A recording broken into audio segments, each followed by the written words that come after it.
Hello traders, welcome back to my channel. আজকে হচ্ছে 5 তারিখ, 5ই আগস্ট। তো আজকে ইন্টারডেতে সেরকম কিছু কাজ করা হয়ে ওঠেনি, একটু বিজি ছিলাম বলে। তো ইন্টারডেতে সেরকমভাবে আমি অতটা কাজ করি না, কারণ বিজি শিডিউলের জন্য সবসময় কাজ করা হয়ে ওঠে না ইন্টারডেতে। নর্মালি সুইং ট্রেডিংটাই একটু বেশি করে থাকি আমি, ঠিক আছে, কারণ সবসময় স্ক্রিন টাইম দিতে হয় না।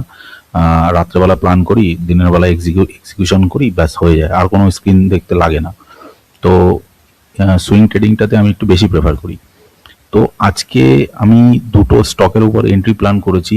কোন স্ট্র্যাটেজির উপরে সেটা তো অলরেডি আপনাদের সঙ্গে ডিসকাশন করেছি লাস্ট ভিডিওতে, এবং একটা সেটআপের উপরে আমি কন্টিনিউয়াসলি কাজ করে যাচ্ছি এবং রেজাল্ট খুবই ভালো।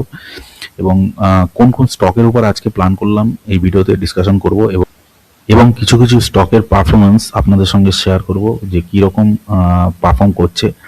তো ভিডিওটি প্রথম থেকে শেষ অবধি দেখবেন। চ্যানেলে নতুন হয়ে থাকলে চ্যানেলটিকে অবশ্যই সাবস্ক্রাইব করে দেবেন, এবং ভিডিওর মধ্যে যদি কিছু ইনফরমেটিভ পেয়ে থাকেন তাহলে ভিডিওটিকে অবশ্যই লাইক করবেন এবং শেয়ার করবেন আপনাদের ফ্রেন্ডস অ্যান্ড ফ্যামিলির সাথে। তো দেখুন, আজকে এখানে একটা স্টক, যে চার্টটা আপনারা দেখতে পাচ্ছেন সেটা হচ্ছে কিমসের chart, Krishna institute of medical science. এখানে আমি একটা প্ল্যান করেছিলাম স্পিনিং বটমের উপর, ঠিক আছে। তো এই ট্রেডটা অনেক দিন ধরেই চলছে। এখানে দেখুন পরপর স্পিনিং বটম তৈরি হয়েছে। ওকে, তো আমার এন্ট্রি অলমোস্ট 789-এর কাছাকাছি ছিল। স্টপ লস এখনও এখানেই রয়েছে, ঠিক আছে। স্টপ লসের কাছাকাছি এখনও আসেনি, এই জায়গাটাতেই কনসলিডেশন হচ্ছে। টার্গেট আমি এখানে যে পিভট পয়েন্টটা দেখতে পাচ্ছেন, এই পিভট লেভেলটা আমি ইউজ করছি, খুবই ভালো কাজ করে ইন্ডিকেটারটা। এখানে দেখুন, এখানে যে পিভট লেভেলটা আছে, এই পিভট লেভেল থেকে রিজেকশন নিচ্ছে কন্টিনিউয়াসলি। আজকে যে ক্যান্ডেলটা তৈরি করেছে, এখানে একটা স্পিনিং বটম তৈরি করেছে, কিন্তু যে রিজেকশনটা এসছে এই পিভট পয়েন্টটা, এই যে পিভট লেভেলটা দেখতে পাচ্ছেন 813 কাছাকাছি, 813 থেকে এখানে রিজেকশন নিচ্ছে, ঠিক আছে। তো এটা থেকে এক্সিট এখনো নেয়নি, এটা চলছে এখনো, টার্গেটে এখনো আসেনি। তো মোটামুটি এটা রেজিস্ট্যান্স 1 অলমোস্ট 844-এর কাছাকাছি এখানে যেতে পারবে। তো আমার টার্গেট লেভেলও অলমোস্ট 850-এর কাছাকাছি রয়েছে, দেখা যাক কি হয়। তো এই স্টকটা পুরনো স্টক, এটাও চলছে। এবং আজকে যে নতুন যে স্টকটা, যেটার উপরে এন্ট্রি নিয়েছি সেটা আমি আপনাদেরকে একটু দেখিয়ে দিই। দেখুন, সবার প্রথমে যে স্টকটা সেটা হচ্ছে দ্য লীলা প্যালেস হোটেল। তো এখানে আমি এটা কিভাবে প্ল্যান করেছি আপনাদেরকে একটু দেখিয়ে দিই। এখানে দেখুন গতকাল এখানে একটা স্পিনিং বটম তৈরি হয়েছিল, ঠিক আছে। স্পিনিং বটমের উপর নর্মালি আমি কাজ করে থাকি। দেখুন স্পিনিং বটম, এখানে যে ক্যান্ডেলটা তৈরি হয়েছে 4 তারিখে, এখানে একটা স্পিনিং বটম তৈরি হয়েছে। আজকে এন্ট্রি প্ল্যান করেছি আমি অলমোস্ট এই 3টে নাগাদ। এটা অলমোস্ট আমাকে এখানে এন্ট্রি দিত। দেখুন এখানে মেনলি এটা এন্ট্রি হয়ে যায় গোল্ডেন রেশিওর কাছাকাছি, 600% গোল্ডেন রেশিও, কিন্তু প্রাইস এখান থেকে বাউন্স করে উপর দিকে যাওয়াতে আমি যখন মার্কেটে আসি তখন অলমোস্ট এটা 50%-এর উপরে চলছিল। তো আমি এটাকে 50%-এ প্ল্যান করেছি, এখানে এক্সিকিউশন হয়েছে। টার্গেট আমার রয়েছে অলমোস্ট এখানে পিভট পয়েন্ট স্ট্যান্ডার্ডের রেজিস্ট্যান্স 3, ঠিক আছে। এই অবধি এখানে দেখবো, নয়তো এই সুইং হাই দেখতে পাচ্ছেন রেজিস্ট্যান্স 2, কারণ এখান থেকে একটা শুটিং স্টার মতো বানিয়েছে, এখানে কিন্তু রিজেকশন এসেছিল। তো প্রাইস এখান থেকে রিজেক্ট হওয়ার চান্সেস আছে, দেখবো এখানে কি প্রাইজেকশন হয়। যদি এখানে রেজিস্ট্যান্স 2 এর কাছাকাছি রিজেকশন নেয় তাহলে এখানে এটাকে এক্সিট করে দেবো, এটা একটা প্ল্যানিং আছে। সেকেন্ড যে স্টকটা আছে সেটা আমি আপনাদেরকে একটু দেখিয়ে দিই, সেটা হচ্ছে আপনার এশিয়ান পেন্ট আমি প্ল্যান করেছি। এখানে কোনো বাই বা সেলিং রেকমেন্ডেশন নেই, আপনাদের জাস্ট কনসেপ্টটা বোঝাচ্ছি যে কিভাবে এটা প্ল্যান করি, ঠিক আছে। দেখুন এখানে এশিয়ান পেন্ট, দেখুন এশিয়ান পেন্টে কি হয়েছে। দেখুন বন্ধুরা, এটা হচ্ছে এশিয়ান পেন্টের চার্ট, এবং এখানে আপনারা দেখতে পাচ্ছেন স্পিনিং বটম তৈরি হয়েছে এখানে, অলমোস্ট এটাকে ডোজিও বলতে পারেন।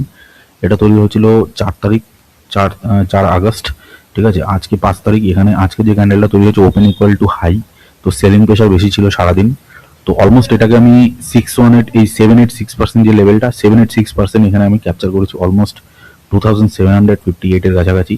এবং আমার যে স্টপ লস আমি প্ল্যান করেছি, দেখুন তার নিচে একটা পিভট পয়েন্ট আছে, ঠিক আছে। এই পিভট লেভেলের এখানে এর উপরেই কিন্তু এই স্পিনিং বটমটা তৈরি হয়েছিল। তো এটা একটা পজিটিভ সাইন, প্রাইস যদিও বা নিচে আসে পিভট থেকে, আবার একটা বাউন্স করার চান্সেস আছে। তো ফিবোনাকি মার্কিং করে এখানে অলমোস্ট আমি এটা 786% প্ল্যান করেছি, এবং আমার যে এটা স্টপ লস আছে সেটা পিভট পয়েন্টের নিচে অলমোস্ট এখানে 2700 এই কাছাকাছি, মানে অলমোস্ট 1.61 লেভেলের কাছাকাছি এখানে আমি এটা প্ল্যান করব।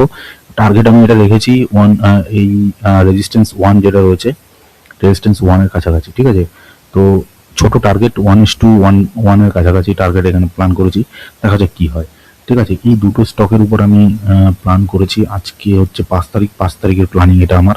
এবং আমার যেটা চলছে সেটা আমি আপনাদেরকে দেখালাম। আর একটা যেটা স্টক আছে সেটা আপনাদেরকে একটু দেখাচ্ছি।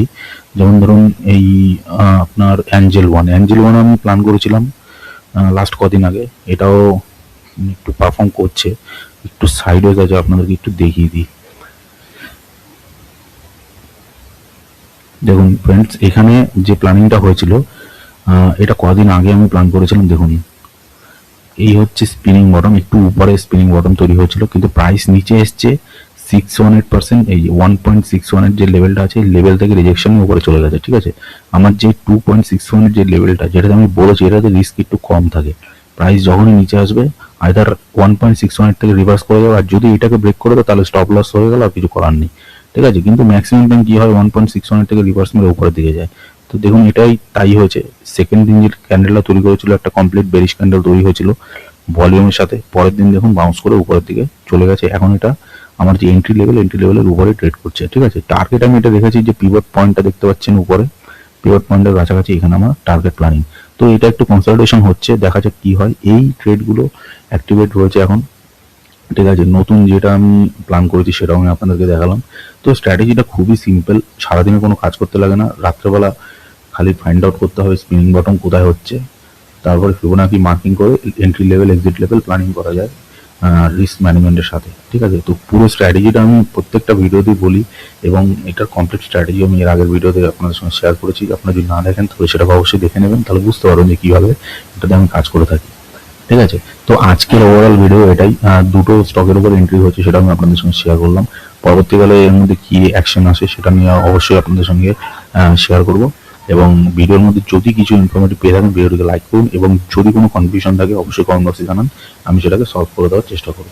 দেখা হচ্ছে পরের ভিডিওতে। নমস্কার।